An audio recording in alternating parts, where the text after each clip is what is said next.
আল্লাহ সুবহানাহু ওয়া তাআলা কিছু বান্দাকে দেখে লজ্জা করবেন। আল্লাহ পাক লজ্জা করবেন, তাদেরকে শাস্তি দিতে আল্লাহ লজ্জা করবেন, তাদেরকে শাস্তি দিতে আল্লাহ পাকের লজ্জাবোধ হবে। চিন্তা করতে পারেন কারা তারা? বলা হচ্ছে তারা সেই সব মানুষ যারা কালো কালো চুল কালো দাড়ি নিয়ে ইবাদত শুরু করেছে। কালো চুল কালো দাড়ি নিয়ে ইবাদত শুরু করেছে, ইবাদত করতে করতে এটা সাদা হয়ে গেছে। তার মানে শায়েখ মানে কিন্তু বৃদ্ধ। শায়েখের অনেক অর্থ হয়, শায়েখ মানে পণ্ডিত, স্কলার। শায়েখ মানে কিন্তু বৃদ্ধ। তা আমরা দোয়া করি আল্লাহ পাকের কাছে, আল্লাহ পাক আমাদেরকে সব দিক থেকেই সুস্থতার সাথে আল্লাহর ইবাদত করতে করতে শায়েখ হওয়ার তৌফিক দান করেন। আমিন। এখন প্রসঙ্গে আসি যে ইসলাহি মাহফিলটা হচ্ছে আপনাদের এখানে বেশ কয়েকদিন থেকে। কয়দিন হলো আজকে? পঞ্চম দিন, মাশাআল্লাহ। তো আমরা রবিউল আউয়াল মাসে আছি, সিরাতের মাহফিল হচ্ছে। এটা আমার জন্য খুবই আনন্দের, কারণ সিরাত কেন্দ্রিক দীর্ঘমেয়াদী কিছু কাজ করার পরিকল্পনা আছে ইনশাআল্লাহ। যতই সিরাত পড়ি ততই মনে হয় যে এই সিরাতের আলোটাই মানুষের মধ্যে বেশি ছড়ানো দরকার।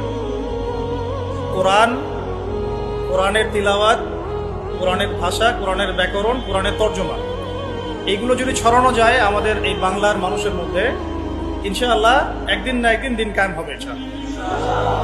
না ছড়ানো পর্যন্ত হবে না, যতই শোডাউন করি না কেন লাভ নাই। হার্ট টু হার্ট কোরআন থাকতে হবে। অ্যাটলিস্ট কোরআন আমরা পড়ে বুঝতে পারি, এই পর্যায়ে যেতে হবে। আমরা মক্তব করছি, মাশাআল্লাহ, অনেকেই মক্তব নিয়ে খেদমত করছেন, কিন্তু ওরা যখন আবার স্কুলে ভর্তি হচ্ছে তারা কোরআন হারিয়ে ফেলছে। আবার কলেজে পড়তে যাচ্ছে, সেখানে কোরআন থেকে তারা সরে যাচ্ছে। শুধু মক্তব না, আমাদের দরকার ইসলামিক বিশ্ববিদ্যালয়। আমাদের দরকার শহরে শহরে ইসলামিক বিশ্ববিদ্যালয়। এবং জেনারেল শিক্ষিত মানুষের সংখ্যা বাংলাদেশে প্রায় 70%, আরো বেশি হবে, আমি কম করে বললাম।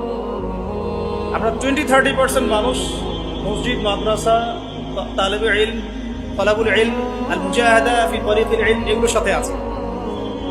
বাকি 70% একটা হিউজ কমিউনিটি আমরা মসজিদ, মাদ্রাসা, শায়েখ, ওস্তাদ, তলাবুল ইলম এগুলো থেকে দূরে থাকি। এই 70% মানুষকে কিভাবে কোরআন শেখানো যায় এই ফিকিরটা করতে হবে। আল্লাহ পাক তৌফিক দান করুন। এই জন্য দরকার কোরআনিক কিছু কোর্সেস, কোরআনের দার্স, কোরআন শিক্ষার কার্যক্রম চালু করা। একদিন মসজিদে এসেছি নট নেসেসারি, মানে not enough. Necessary of course, but not enough, এটা যথেষ্ট না। আমাদেরকে এভাবেই 3 মাস এসে কোরআন শিখতে হবে, আরো 2-1 মাস সময় বাড়িয়ে দিয়ে কোরআনের তর্জমা, অ্যারাবিক গ্রামার কিছু শিখতে হবে। তখন গিয়ে একটা পরিবর্তন দেখা যাবে ইনশাআল্লাহ। আল্লাহ পাক তৌফিক দান করুন। কারণ কিছু সমস্যা আছে আমাদের, সেটা হলো আমাদের শিক্ষা ব্যবস্থায় জেনারেল শিক্ষা এবং ইসলামিক শিক্ষা আলাদা করে দেওয়া হয়েছে। মালয়েশিয়ার মতো কান্ট্রি সব দিক থেকে ডেভেলপ করেছে। তারা শুধু টলেস্ট বিল্ডিংই নির্মাণ করে নাই, তারা শিক্ষা ব্যবস্থায় এমন একটা নীতি চালু করেছে যে একজন কলেজ পড়ুয়া ছাত্র ইমামতি করতে পারে। ছোট থেকেই সে এভাবেই পড়াশোনা করে উঠে আসছে। এটা আমরা করতে পারতাম। এটা আমাদের যারা দায়িত্বশীল আছেন, শিক্ষা বিভাগে যারা আছেন, রাষ্ট্রে যারা আছেন, তারা করতে পারতেন এবং আপনাদের করা উচিতও বটে। কারণ আজকে আমাকে টপিক দেওয়া হয়েছে নবী সাল্লাল্লাহু আলাইহি ওয়াসাল্লামের নেতৃত্বের গুণাবলী। এই টপিকটা এতই ক্রিটিক্যাল, ওনারা আমাকে বলেছেন 10টা থেকে 11টা পয়েন্টস আপনি বলেন। আমি শুধু গাড়িতে লিখতে লিখতে আসছিলাম, তো দেখলাম যে 18 থেকে 20টা হয়ে গেছে। এটা নিয়ে লিখতে থাকলে 50টার কম হবে না। নেতৃত্বের গুণাবলী, নবী সাল্লাল্লাহু আলাইহি ওয়াসাল্লাম কিভাবে তার নেশনকে লিড দিয়েছেন। লিডারশিপের প্রথম তার যে একটা ভিশন ছিল সেটা হলো সবাইকে শিক্ষিত করতে। দেখুন, আপনি একজন সাহাবী খুঁজে পাবেন না যিনি অশিক্ষিত। আমি অশিক্ষিত বোঝাচ্ছি কোন সেন্সে? লিখতে জানে, পড়তে জানে, এটাই শিক্ষার মানদণ্ড নয়। এমন একজন সাহাবী আপনি খুঁজে পাবেন না যিনি কোরআন এবং সুন্নাহর জ্ঞান জানেন না। একজন সাহাবীও নাই।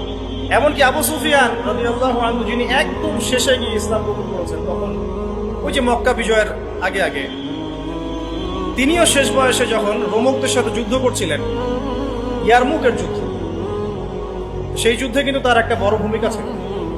তিনি একটা বড় ভূমিকা রেখেছেন ইয়ারমুকের যুদ্ধে।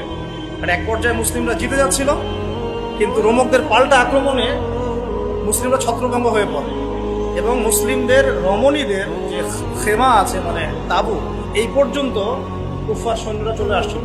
এই সময় আবু সুফিয়ান রাদিয়াল্লাহু আনহু একটা জোরালো ভূমিকা রেখেছেন এবং তার সাথে ছিলেন ইকরিমা বিন আবি জেহেল, আবু জেহেলের ছেলে ইকরিমা রাদিয়াল্লাহু আনহু। মানুষের লাইফটা আসলে কেমন, যার বাবা জাহান্নামী তার ছেলে জান্নাতি। আর ইকরিমা রাদিয়াল্লাহু আনহু বলছিলেন যে ফাজালতু রাসূলুল্লাহি ফি কুল্লি মাউতিন, আমি সারা জীবন রাসূলের এগেইনস্টে যুদ্ধ করেছি, আর আজকে কে আছো আমার সাথে মৃত্যুর বায়াত করতে পারো, কে আছো আমার সাথে মৃত্যুর বায়াত করতে পারো। তারপর তিনি আগ্রাসী আক্রমণ চালিয়ে রোমকদের যে দুর্গগুলো মানে শেল, ওদের তো যুদ্ধ নীতি খুব উন্নত ছিল, সেগুলো ভেদ করে সামনে চলে যান। এটা টার্নিং পয়েন্ট ছিল ইয়ারমুকের যুদ্ধ। আমি যেটা বলছিলাম, আমাদের টপিক ইয়ারমুকের যুদ্ধ না, যে আবু সুফিয়ান রাদিয়াল্লাহু আনহু শেষ বয়সে ইসলাম কবুল করার পরেও মসজিদে বসে বসে কান্নাকাটি করতেন আর বলতেন যে হাদা কালামু রব্বি, হাদা কালামু রব্বি, এটা আমার রবের কালাম, এটা আমার রবের কালাম। আপনি একজন সাহাবীও খুঁজে পাবেন না যিনি কোরআন এবং সুন্নাহর জ্ঞান থেকে দূরে ছিলেন। আমরা দুর্ভাগ্যজনক, এখন অনেকে ইসলামের জন্য জীবন দিতে চাই, বাট কোরআন পড়তে জানি না। আমার কথা মন খারাপ করে না, আমরা ইসলামের জন্য জীবন দিতে চাই ঠিক, এই প্রেরণা আমাদের সবার মধ্যে একটু একটু কাজ করে, কম বেশি, কারো আবেগে কারো বিবেকে, বেশিরভাগ মানুষের আবেগেই করে। তবে নবী সাল্লাল্লাহু আলাইহি ওয়াসাল্লাম আবেগী নবী ছিলেন না, তিনি খুবই ডিপ্লোম্যাটিক পারসন ছিলেন। তিনি বুঝে কাজ করতেন, কি করতে যাচ্ছি, কেন করতে যাচ্ছি। আমরা ওইদিকে আসছি ইনশাআল্লাহ। তো প্রথম পয়েন্টটা টাচ করতে চাই, শিক্ষার মধ্যে কোরআন ঢোকাতে হবে। এখন যারা আমরা শিখতে পারি না এই দীর্ঘদিন, আমরা কি করবো? এই 60-70% জেনারেল কমিউনিটির জন্য কোরআন শিক্ষার কার্যক্রম চালু করবো ইনশাআল্লাহ। আপনাদের সার্বিক সহযোগিতা চাই এবং অংশগ্রহণ চাচ্ছি। কিছু কিছু নতুন নতুন কোর্সেস আসছে এখন, এগুলো দিয়ে মোটামুটি 6 মাসের মধ্যে কোরআনের বেসিক নলেজ শেখানো যায়, অ্যারাবিক গ্রামার শেখানো যায়। আমি এগুলো নিয়ে ঘাটাঘাটি করছি আলহামদুলিল্লাহ। এই কোরআনের মধ্যেই আলহামদুলিল্লাহ মাত্র 200 থেকে 250টা মাস্টার আছে, ফেল আছে, যেগুলো দিয়ে কোরআনের প্রায় 40,000 শব্দ তৈরি করা যায়। 40,000 শব্দ। আর এই কোরআনুল কারীমে মোট শব্দ আছে 78,000, প্রায় 78,000, এক্স্যাক্টলি 77,800টা, প্রায় 78,000। এই 78,000-এর মধ্যে 40,000 শব্দ আপনি মাত্র 250টা মাসদার থেকে বের করতে। এগুলো ওলামায়ে কেরাম বুঝবেন আর কি, আমি টাচ করছি। কোরআন নিয়ে অনেক থিসিস গবেষণা হচ্ছে, অনেক কোর্সেস লঞ্চ করা হচ্ছে। চেষ্টা করবো এগুলোকে বাংলা ভাষা অনুবাদ করে হলো আপনাদের পর্যন্ত পৌঁছানো। আল্লাহ পাক তৌফিক দান করুন। আরেকটা খেদমত দরকার, সিরাতের খেদমত। সিরাত প্রত্যেক যুবকের অন্তরে অন্তরে মুখস্থ থাকা চাই। সিরাতের খেদমত শুনেই আমার ভালো লাগছে, যেখানে সিরাতুল নবী সাল্লাল্লাহু আলাইহি ওয়াসাল্লাম কেন্দ্রিক আমরা আলোচনা করছি। সিরাত এত চমৎকার, এত গভীর, এত মানে ইমোশনাল। সিরাত পড়ে যদি কেউ ওমরাহ করে এবং রাসূল সাল্লাল্লাহু আলাইহি ওয়াসাল্লামের রওজা জিয়ারত করে, সে যে আবেগ অনুভূতি আর ফিলিংসটা পাবে, সিরাত না পড়া মানুষ সেটা পাবে না। সিরাত পড়ে যদি আপনি সিরাতের সাথে সংশ্লিষ্ট স্থানগুলো জিয়ারা করেন, তাহলে যে ফিলিংসটা পাবেন সিরাত না পড়ে পাবেন। আর কোরআন এবং সুন্নাহর, কোরআনের আয়াতগুলো এবং হাদিসগুলো কোনটা কোন প্রেক্ষাপটে কখন কিভাবে নাজিল হয়েছে, এটা বোঝার জন্য সিরাত লাগবে। আদারওয়াইজ আমরা কোরআন সুন্নাহ হাতে নিয়েও বিভ্রান্ত হতে পারি। সিরাত একটা উপন্যাস, একজন মহামানবের উপন্যাস। যে উপন্যাসটা তিনি নিজ হাতে লিখেন নাই, লিখেছেন আল্লাহ রাব্বুল আলামিন। সিরাত একটা উপন্যাস, এটা সেই ব্যক্তি লিখেননি যাকে নিয়ে সিরাত, বরং এটা লিখেছেন তার রব আল্লাহ রাব্বুল আলামিন। সিরাতুন নবী সাল্লাল্লাহু আলাইহি ওয়াসাল্লাম। সিরাতের অনেক পার্ট আছে, সিরাত এবং দাওয়াত, সিরাতের আলোকে দিন কায়েম, সিরাতের আলোকে সুন্নাহ, সিরাতের আলোকে আসবাবুন নুজুল, অনেক পার্ট হতে পারে। সিরাতের আলোকে গাজওয়া, সিরাতের আলোকে সারিয়া, সিরাতের আলোকে জিহাদ, সিরাতের আলোকে দাওয়াত, অনেক কিছু হতে পারে। তো আমরা চাচ্ছি সিরাতের একটা প্যানেল তৈরি করব, সিরাত বিশেষজ্ঞ প্যানেল। এখান থেকে অনেক ভালো ভালো, অনেক বড় বড় উলামায়ে কেরাম এবং অনেক ভালো ভালো তালেব ইলম উঠে আসবে, যাদেরকে নিয়ে একটা প্যানেল করা যায়। করে সিরাতের ছোট থেকে ছোট, বড় থেকে বড় বিষয়গুলোকে নিয়ে আলাদা আলাদা করে আমরা দার্স রেডি করতে পারি। সিরাতের উপরেই দেখা গেল 50টা দার্স, ঠিক আছে? তো আমার নিয়ত আছে, আপনারা দোয়া করবেন আল্লাহ পাক যেন তৌফিক দান করেন। এবং সিরাত নিয়ে কাজ করতে ইচ্ছুক এমন যুবক ভাই বা যারা তালেব ইলম আছেন বা যারা এখন পড়াশোনা করছেন বা ওলামায়ে কেরাম যদি এগিয়ে আসেন, পরামর্শ দেন, আমি খুব উপকৃত হব। আল্লাহ পাক তৌফিক দান করেন। একটা কোরআন, একটা সিরাত, আর একটা দরকার হলো তাজকিয়া। একটা কি? আমি সুন্নাহ না বলে তাজকিয়া শব্দটা বলেছি এই কারণে, অনেকে আমরা সুন্নাহর উপর আমল করি বাট তাজকিয়া নাই। অনেকে সুন্নাহর উপর আমল করি, দাড়ি রেখেছি, টুপি পরছি, পাগড়ি পরছি, আমরা এমন কোনো সুন্নাহ নাই, আমলে বাদ দিচ্ছি এমন কোনো সুন্নাহ নাই। 2 রাকাত তাহিয়াতুল মসজিদ পড়ছি, তাহিয়াতুল ওযু পড়ছি, বাট তাজকিয়া নাই। তাজকিয়া কি? আত্মশুদ্ধি। তাজকিয়া মানে কি? আত্মশুদ্ধি। আর তাজকিয়া যে আমাদের নাই এটা বোঝার জন্য অনলাইন যথেষ্ট। অনলাইনে ফেসবুকে ঢুকলেই বোঝা যায় আমাদের তাজকিয়ার কি অবস্থা। এখানে অনেক সময় একজন আলেম আরেকজন আলেমকে যে ভাষায় গালি দিচ্ছে, তাতে আপনারা পরকালে আল্লাহর কাছে কি জবাব দিবেন সেটা চিন্তা করতে হবে। তাজকিয়ার সাথে এগুলোর কি সম্পর্ক? বাবা মা ভাই বোন জ্ঞাতি গোষ্ঠী তুলে গালি দিয়ে ধুয়ে দিচ্ছে। তো যদি ওলামায়ে কেরামদের কেউ এই কাজগুলো করে থাকেন, তাহলে সাধারণ জনগণ কি করবে? কাদেরকে দেখে তারা শিখবে ইসলাম? ইস্যু পাগল হয়ে গেছে আমরা। মন চাইলে একটা কমেন্ট করে দিলাম, মন চাইলেও একটা গালি দিয়ে দিলাম, মন চাইলেও একটা শেয়ার দিয়ে দিলাম। এটার পরিপ্রেক্ষিতে উম্মার মধ্যে যে বিভক্তি বাড়ছে এবং প্র্যাকটিসিং মুসলিমদের সম্পর্কে জেনারেলদের যে একটা বিরূপ ধারণা সৃষ্টি হচ্ছে, আর যারা ইসলামের দিকে আসতে চায় ওরাও আসার আগে আবার চিন্তা করছে 10 বার যে বাবা যাবো কি যাবো। তো আমাদের দরকার নেই, আমাদের চরিত্র পরিশুদ্ধ করতে হলে তাজকিয়া দরকার। তাজকিয়া মানেটা কি? অনেকে এটাকে সুফিইজমের সাথে সম্পৃক্ত করে দেয়। সুফিইজম, তাজকিয়া এগুলো ইসলামের কোনো শত্রু হয় না। এটা মানুষকে আধ্যাত্মিকত্ব শেখায়, বরং সুন্নাহর উপর আমল করার একটা প্রেরণা তৈরি করে এবং মনটাকে পরিশুদ্ধ করে। ধরেন আমি সারাদিন অনেক সুন্নাহর উপর আমল করছি, কিন্তু আমার এক ভাইকে আমি হিংসা করি। আর হিংসা এখনকার অনলাইনের জগতে ফরজ। হিংসা না করলে কেউ অনলাইনে টিকতে পারবে না, তাকে হিংসা করতেই হবে। যেমন সুদ না খাইলে কেউ অর্থনীতি চালাতে পারে না, সুদ এখন ফরজ হয়ে গেছে।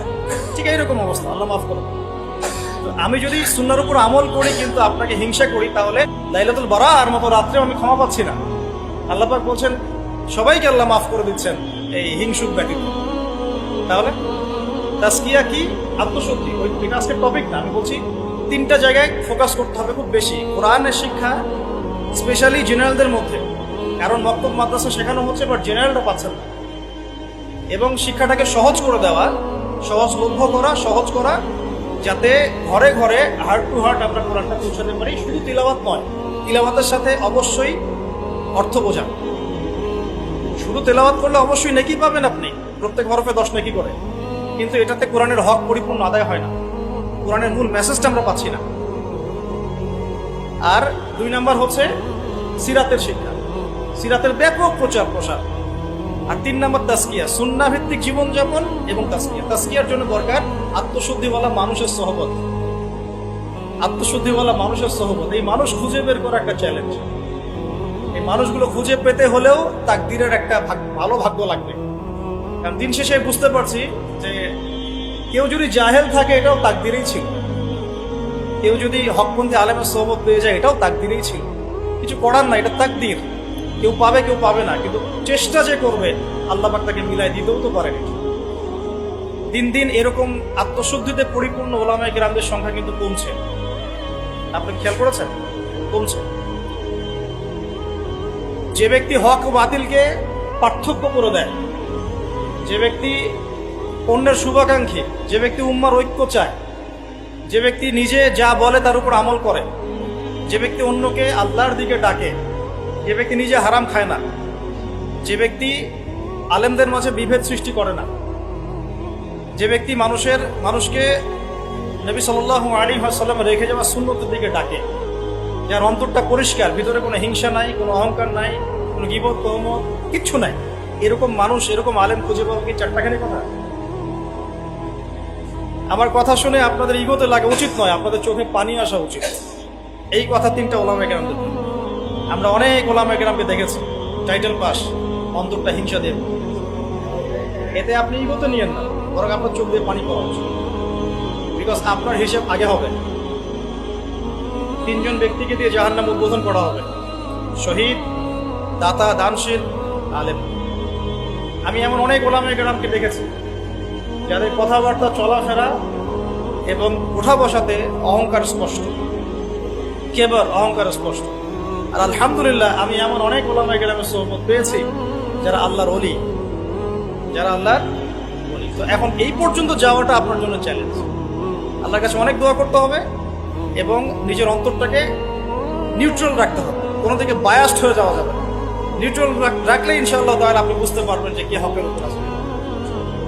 আল্লাহ পাক আমাদের সবাইকে আত্মশুদ্ধিতে পরিপূর্ণ মানুষের সোহবত দান করবেন, আমাদেরকেও সেই আত্মশুদ্ধি অর্জন করার তৌফিক দান করবেন। এই 3টা জায়গায় খুব বেশি ফোকাস করা দরকার। সিরাত নিয়ে 2টো কথা বলে আমি আমার টপিকে আসছি। আজকে সবগুলো আলোচনা করব না, কারণ আপনাদের জন্য একটা সুখবর আছে, আমার জন্য সুখবর। ইনশাআল্লাহ আগামীকাল আমি আবার আসবো। যে অংশটুকু বাকি আছে এই অংশটুকু আমরা আগামীকাল শেষ করবো। আগামীকাল আমাদের এখানে একজন ওস্তাদ আসবেন, তার আগে বা তারপরে, যদিও কালকে আমার ডেট নাই, আমি চেয়ে নিয়েছি এটা, কারণ আমি সিরাত পড়তে গিয়ে দেখেছি যে এটা এক লেকচারে কোনোদিনও আলোচনা শেষ করা যাবে। এই সিরাতের উপরে আলোচনা করতে হলে আমার 24টা ক্লাস দরকার। একটু এই জায়গাটা শোনেন। এই পুরো সিরাত, আমার হাতে একটা পাতলা সিরাতের বই আছে, সিরাতে খাতামুল আম্বিয়া, আপনারা অনেকেই জানেন। এই বইটা পড়েছেন, আল্লামা শফি রাহিমাহুল্লাহ রচিত অনবদ্য একটা কিতাব, কলেবর ছোট কিন্তু অনেক গভীর কথা। এরকম সিরাতের অনেক বই আছে। আলহামদুলিল্লাহ আমার বাসাতে মোটামুটি ভাবে 15-20 হাজার টাকার সিরাতের বই আছে, অনেক। এটা কিছুই না, 15-20 হাজার টাকার বই। আমাদের ওস্তাদরা কোনো একটা সফরে গেলে একসাথে 2-3 লাখ টাকার বই কিনে। হ্যাঁ, আমাদের ওস্তাদরা এই তো বেশি দূর না, আপনি মার্কাজুদ দাওয়ায় গিয়ে দেখেন, শায়েখরা যখন সফরে যান তখন মনে হয় 2-3 লাখ টাকার বই কিনেন। তাদের কাছে বইয়ের কিন্তু অভাব নাই। একটা লম্বা ঘর ভর্তি পুরো বই আর বই, কিন্তু এতগুলো বই থাকা সত্ত্বেও তারা প্রত্যেক সফরে 1 লাখ, 1.5 লাখ, 2 লাখ টাকার বই কিনেন। এটা এমন কিছু না, আমি জাস্ট একটা এক্সাম্পল দিলাম যে আপনারাও এগুলো সংগ্রহে রাখতে থাকেন, ইনশাআল্লাহ আপনার সিরাতের কলেবর বৃদ্ধি হবে। যেখান থেকে শুরু করতে চাচ্ছি সেটা হলো সিরাত কেন্দ্রিক আমাদের একটা কোর্স কিন্তু চালু করা হয়েছে এবং সেটার ক্লাস শুরু হবে ইনশাআল্লাহ আগামী 14 কি 16 তারিখ থেকে, সম্ভবত 16 তারিখ থেকে। মানে পুরো রবিউল আউয়াল মাস রেজিস্ট্রেশন হচ্ছে এবং রবিউল সানি থেকে আমরা ক্লাস শুরু করব। 2 মাসের কোর্স, 2 মাসের ক্লাস পাবেন মোট 24টা। এই 24টা ক্লাসে আপনি পুরো এই সিরাতের বইটা শিখবেন ইনশাআল্লাহ। 24টা ক্লাস, প্রত্যেকটা ক্লাসে 1 ঘন্টা করে। আর টপ 10 যারা হবেন পরীক্ষা দিয়ে তাদের জন্য অবশ্যই পুরস্কার থাকবে। প্রথম 3 জনের জন্য বাইতুল্লাহ জিয়ারতের তৌফিক ইনশাআল্লাহ। আর এগুলো আমি আমার টাকা থেকে দিব না, আপনারা ডোনেশন পাঠাবেন, অনুদান পাঠাবেন, ভাইরা আছে, আপনারা হাজিদের দায়িত্ব নেবেন। আলহামদুলিল্লাহ রেজিস্ট্রেশন যে পরিমাণ হয়েছে তাতে চিন্তা করছি এতগুলো স্টুডেন্টকে আমরা কোথায় এক জায়গায় ক্লাসে বসাবো। আলহামদুলিল্লাহ সিরাতের এই বিপ্লবটা খুব দরকার, আল্লাহ পাক তৌফিক দান করুন। আর আমভাবে আপনাদের সবার জন্য একটা কুইজ কন্টেস্ট আসছে সামনে, অনলাইনে হয়তো দেখেছেন কিনা জানি না। সিরাতের উপরে এই বইটার উপরে প্রশ্ন হবে 100টা প্রশ্ন এমসিকিউ স্টাইলে, নেগেটিভ মার্কিং থাকবে, ভুল করলে 0.5 মার্কস কাটা যাবে। এটাতে যদি টপ করতে পারেন 50,000 টাকার পুরস্কার। এভাবে 40, 30, 20 করতে করতে টপ 10। আর যারা এইটাতে অংশ নেবেন সবাইকে আমরা সিরাতের একটা করে বই ফ্রি দিব। এটাতেও রেজিস্ট্রেশন মাশাআল্লাহ অনেক হয়েছে। আমরা দোয়া করি আল্লাহ পাক সবার মধ্যে সিরাতের প্রতি মহব্বত সৃষ্টি করুন। এখন আসেন টপিকে আসেন, কঠিন টপিক, নবী সাল্লাল্লাহু আলাইহি ওয়াসাল্লামের নেতৃত্বের গুণাগুণ। তো আমাদের এখানে নিশ্চয়ই নেতারাও আছেন।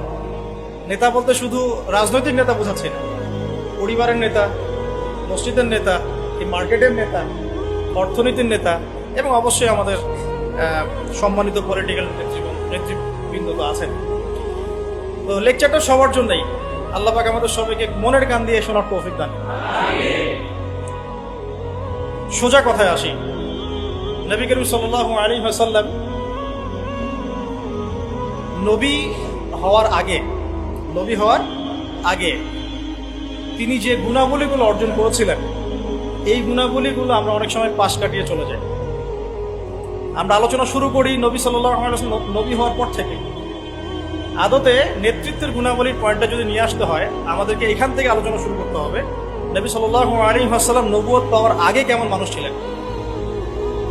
একটা হাদিস থেকে আমরা এটা বুঝতে পারি। সহিহ বুখারীর প্রথম খণ্ডের ওহী অধ্যায়ের মধ্যে আছে এবং খাদিজা রাদিয়াল্লাহু আনহা এখানে অনেকগুলো কথা বলেছেন।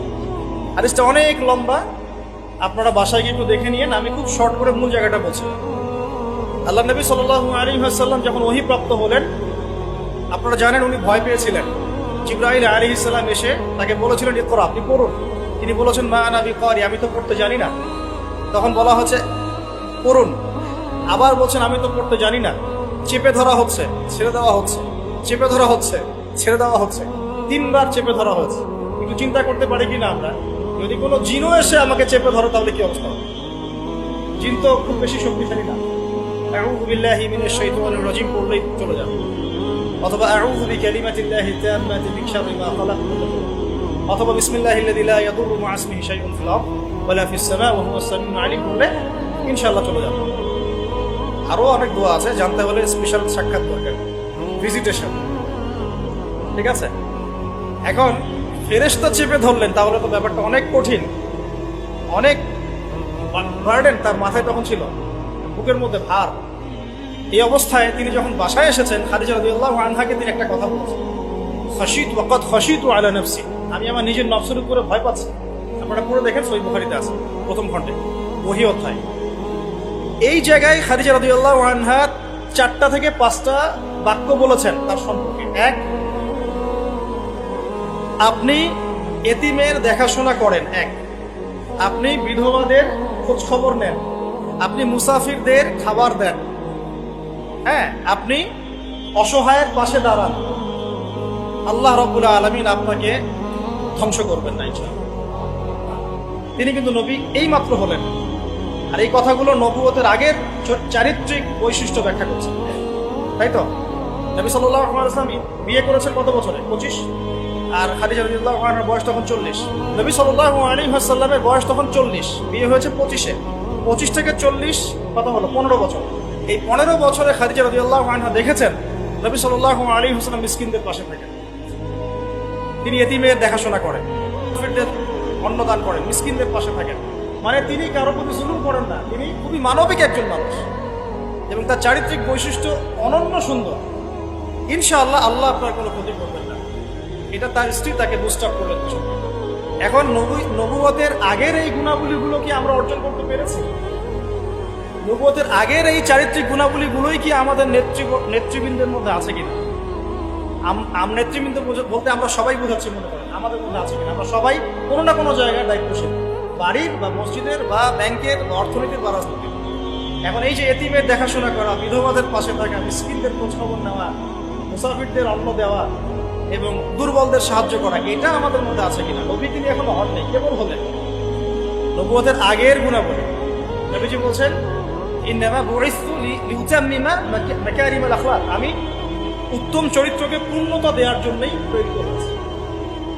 বাস্তবতা দেখেন, নবী হওয়ার আগে আমাদের নবী সাল্লাল্লাহু আলাইহি ওয়াসাল্লামের যে চারিত্রিক বৈশিষ্ট্যগুলো ছিল, আমরা হতভাগা উম্মাহ, আমরা এখনো মুসলমান হয়েও, মুসলমান ঘরে জন্ম নিয়েও, কোরআন হাতে পেয়েও, হাদিস হাতে পেয়েও সেই গুণাগুলো।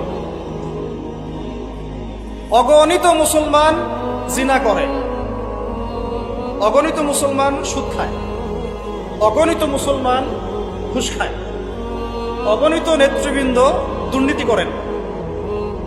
সবার কথাই বলছি, আমরাও দুর্নীতি করি।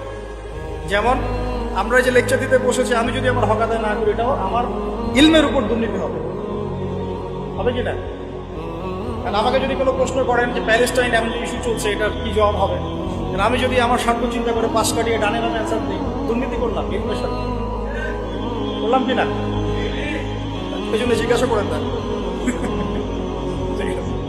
আচ্ছা, তো দেখুন নবী সাল্লাল্লাহু আলাইহি ওয়াসাল্লাম এই গুণাবলীগুলো আছে কিনা? আমরা সুদ খাচ্ছি, আমরা জিনা করছি। আপনি 5% মানুষ খুঁজে পাবেন না এখন যারা সুদ খায় না, কোনো না কোনো ভাবে আমরা রিবার সাথে জড়িত। আর যারা ইকোনমিক্স নিয়ে পড়াশোনা করেন, ওই আলেমদেরকে জিজ্ঞাসা করবেন। যারা ইকোনমিক্স নিয়ে পড়াশোনা করেছেন এমন আলেমকে জিজ্ঞাসা করবেন, পেপার মানি, ইলেকট্রনিক মানির মধ্যে রিবা আছে কিনা। যাদের মধ্যে এই জ্ঞান নেই ওদেরকে জিজ্ঞাসা করে লাভ নাই, তারা বলবে খারেজি।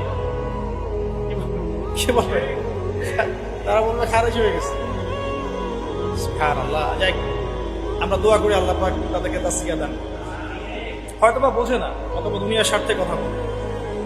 এখন আমরা জেনা করছি, উঠতে বসতে চলতে ফিরতে, বাসে, অটোতে, উবারে, এইখানে সবখানে। আমি বলেছি আমার আশঙ্কা, আমি ঢাকা শহরেরই বাসিন্দা, এখন তাকদীর আমাকে এখানেই মিলাই দিচ্ছে, কিভাবে জানি। আসলে আল্লাহ রাব্বুল আলামিন মানুষের কি বল পছন্দ করে। আমি একসময় অহংকার করে 2 দিন বলেছিলাম, মনে হয় আমার মনে আছে, যে আমাকে ফ্রি একটা ফ্ল্যাট দিলেও ঢাকাতে থাকবো না। এটা আমি বলেছিলাম আজকে থেকে 5 বছর আগে সর্বদা। আল্লাহ রাব্বুল আলামিন হয়তো এই কথাটা পছন্দ করেন। আল্লাহ পাক কারো কি অহংকারী শক্ত কথা পছন্দ করেন না, মেবি, আল্লাহ ভালো জানে। তো আল্লাহ পাক এইখানেই আমাকে শ্বশুর বাড়ি দিয়ে দিয়েছে। থাকবে না মানে থাকতেই হবে। আর আলহামদুলিল্লাহ এখানে এসে দেখলাম যে মাশাআল্লাহ বাংলাদেশের অনেক বরেণ্য ওলামায়ে কেরাম এই শহরকে কেন্দ্র করে কাজ করেন। তাদের সোহবত যদি না থাকতো আমি শহরে থাকতাম, তাদের সোহবত যদি না থাকতো এই শহরে আমি থাকতাম। তবে তারা এই শহরের যান্ত্রিক জীবন থেকে দূরে থাকেন, কারণ যান্ত্রিক জীবনে আপনি আল্লাহর নূর মারিফত বুঝতে পারবেন না। তারা যদি এইরকম বিজি লাইফ লিড করতেন তাহলে আমরা এরকম কিতাবগুলো পেতাম না। এখন খেয়াল করে দেখবেন এখানে জন্ম নিয়ে কতজন আলেম হয়েছে। এই শহরে জন্ম নিয়ে বাই বর্ন ঢাকায় জন্ম নিয়ে কতজন আলেম হয়েছে, যারা ওলামায়ে কেরাম তারা বাহির থেকে এসে এই শহরকে আলোকিত করছে। বুঝতে পারছেন কি বিষয়টা? এখন দেখুন আমরা সব জায়গায় জেনা করছি। আমার আশঙ্কা ঢাকা শহরে যদি কোনো বড় ভূমিকম্প হয় বা ছোট হয়, জেনার পাপের কারণে। আল্লাহ পাক আমাদেরকে হেফাজত করতেন। আর আমি আজকে আরো বেশি কনসিয়াস এবং ভয় পাচ্ছি এই কথাটা বলতে, যে যদি আল্লাহর কোনো গজব চলে আসে তখন ভালো মন্দ কোনো মানুষ ছাড় পাবো, আমরাও ছাড় পাবো না, ভালো মানুষ মনে হয় ছাড় পাবো এমন না। কারণ আজকে সকালে আমি একটা কিতাব পড়ছিলাম, আল্লামা হুসাইন আহমদ মাদারী রাহিমাহুল্লাহ, আপনার নাম শুনেছেন নিশ্চয়ই, ওলামায়ে দেওবন্দের একজন রক্ষক। তার একটা কিতাব আছে শেষ খলিফার পদধ্বনি। বলছেন শেষ খলিফার পদধ্বনি, ইমাম মাহদীকে নিয়ে লিখেছেন উনি, মাশাআল্লাহ। এই কিতাবটার পাণ্ডুলিপি পাওয়া গেছে প্রায় 75 বছর পরে, হারিয়ে গিয়েছিল এটা। কারণ তাকে ওই ইতালির পাশে মালটা একটা জায়গা আছে, ওখানে ব্রিটিশরা নির্যাতন করেছিল নিয়ে গিয়ে, ওইখান থেকে হারিয়ে গেছে। যাই হোক, ওইখানে তিনি একটা হাদিস এনেছেন যে যখন ইমাম মাহাদির হাতে বায়াত নেওয়া হবে, জায়গাটা হচ্ছে হাজারে আসওয়াদ। দেখেছেন হাজারে আসওয়াদ, কাবা ঘরের এই কর্নার হাজারে আসওয়াদ, রুকনে ইয়ামানি না, কিন্তু অনেকে রুকনে ইয়ামানিকে হাজারে আসওয়াদ মনে করে। হাজারে আসওয়াদ এবং এই যেখানে আছে মাকাম ইব্রাহিম, এর মাঝখানে বায়াত নেওয়া হবে। আর বায়াত নেবেন কতজন জানেন? 313 জন। 313 জন। বদরি সাহাবী 313, তালুতের বাহিনী 313, এখানেও 313। বায়াত যখন নেওয়া হবে শাম থেকে, তখন একটা দল আসবে তাদের বিরুদ্ধে যুদ্ধ করতে। নবী সাল্লাল্লাহু আলাইহি ওয়াসাল্লাম বলেছেন শামের ওই বাহিনীকে মক্কা মদিনার মাঝখানে বাইদা নামে একটা জায়গা আছে, এখানে ধসিয়ে দেওয়া। আয়েশা রাদিয়াল্লাহু আনহা বলছেন তখন তো অনেক সাধারণ মানুষও থাকবে, নবীজি বলেন সবাইকে ধসিয়ে দেওয়া। এখান থেকে একটা দলিল আনা হয়েছে, ওখানে আল্লাহর গজব চলে আসলে ভালো মন্দ সবার উপরে আসবে। এরপর কিয়ামতের দিন নিয়াত অনুযায়ী মানুষকে ক্ষমা। আল্লাহ পাক আমাদেরকে আল্লাহ পাকের গজব থেকে হেফাজত করুন, আমাদেরকে ইসলাহ এবং সংশোধন দান করুন, আমাদের নেখায়াত আল্লাহ বরকত দান করুন। আল্লাহ পাকের গজব আসে এমন কাজে লিপ্ত হওয়া থেকে আল্লাহ পাক হেফাজত করুন। নবুয়তের আগের ক্যারেক্টার আমরা অর্জন করতে পারিনি, এই পয়েন্টটা ছিলাম। জেনা প্রচুর হচ্ছে, স্পেশালি ইয়াং জেনারেশন। আল্লাহ পাক আমাদেরকে জেনা থেকে বাঁচিয়ে রাখুন।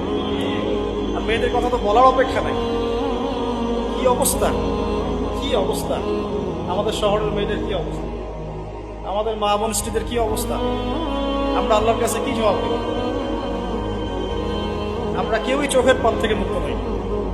আর যারা অনলাইনে বিচরণ করি তারা তো মোটেই না। আমরা আল্লাহর কাছে কি জবাব?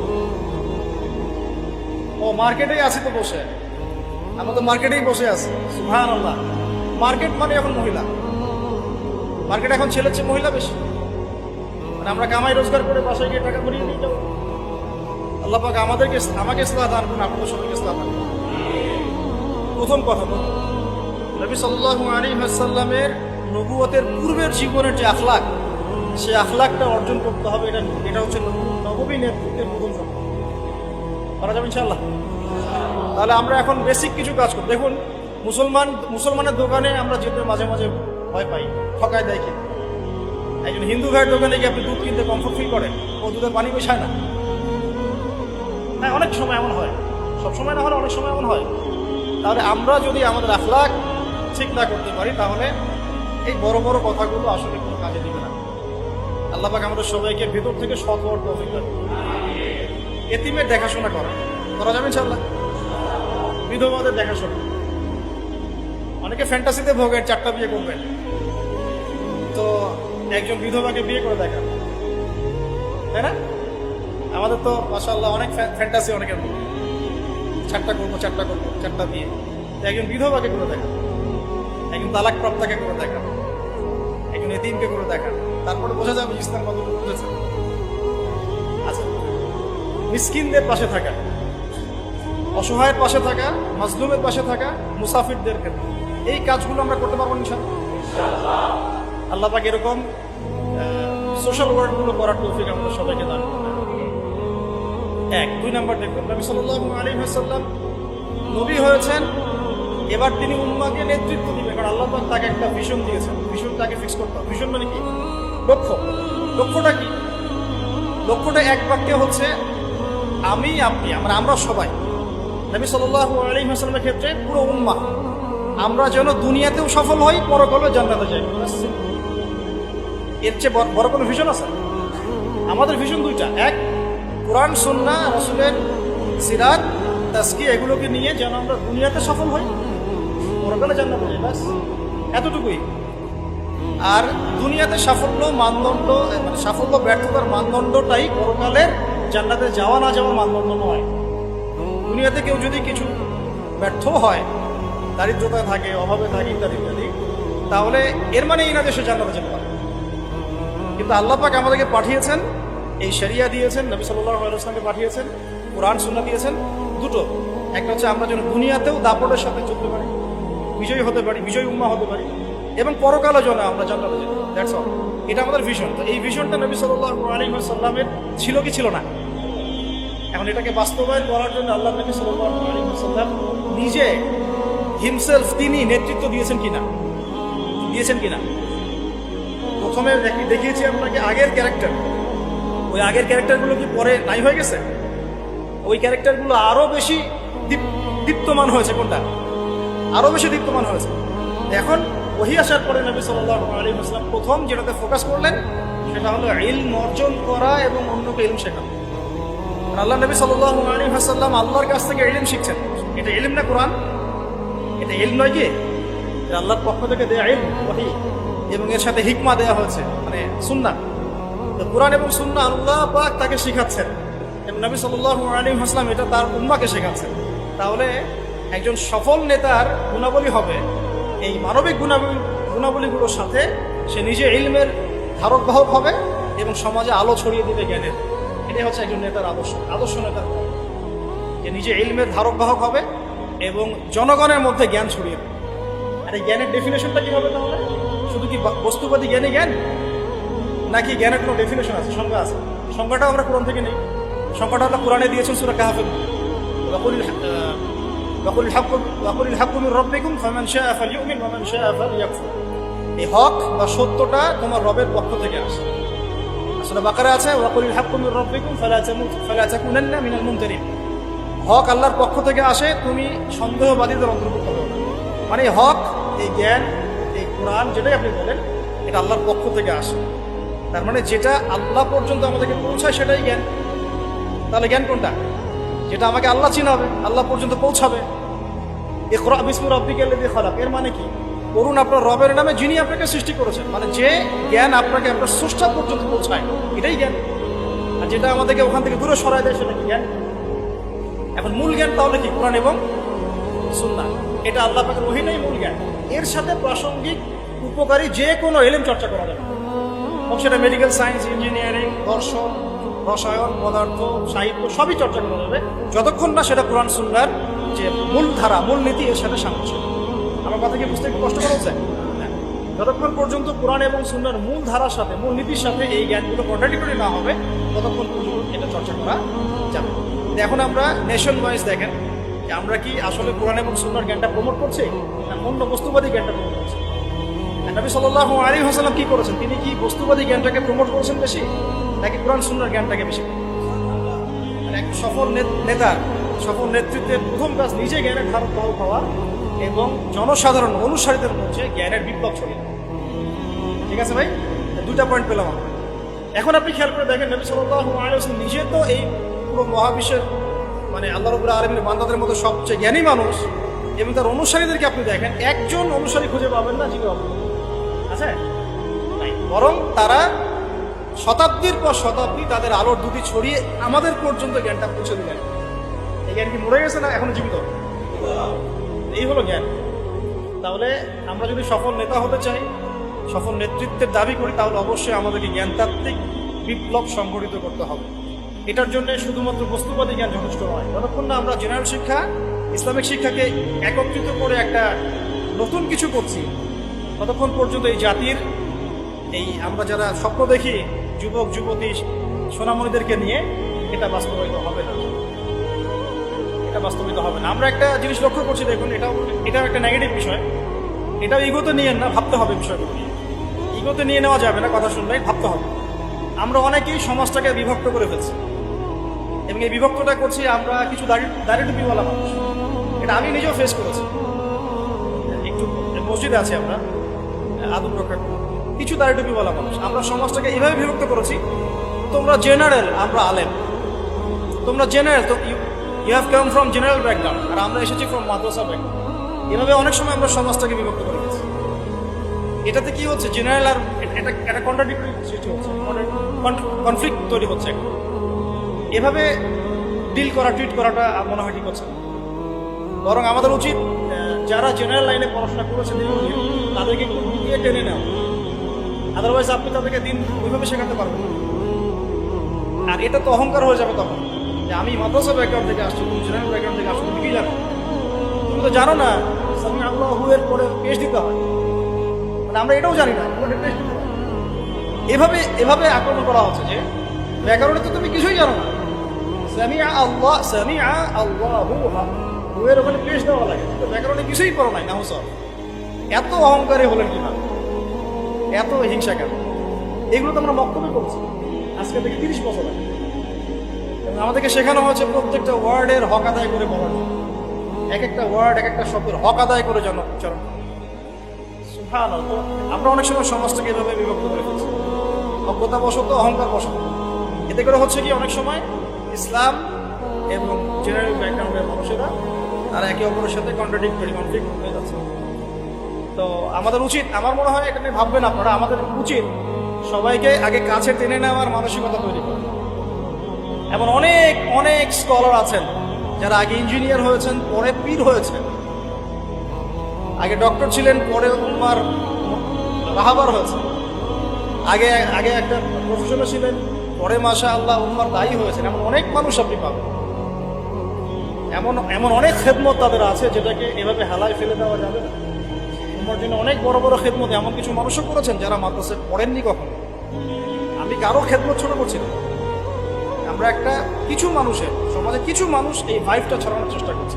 আপনারা এই ভাইবের মধ্যে পা দিবেন, ওলামায়ে কেরামদেরকে তাদের জায়গায় শ্রদ্ধার পাত্র হিসেবে রাখবেন, নিজেরা তাদের সহপতি গিয়ে দিন শিখবেন, এবং একটা হৃদ্যতাপূর্ণ সম্পর্ক রাখার চেষ্টা করবেন, যাতে একে অপরের সাথে কোনো রকম কনফ্লিক্টে না যায়।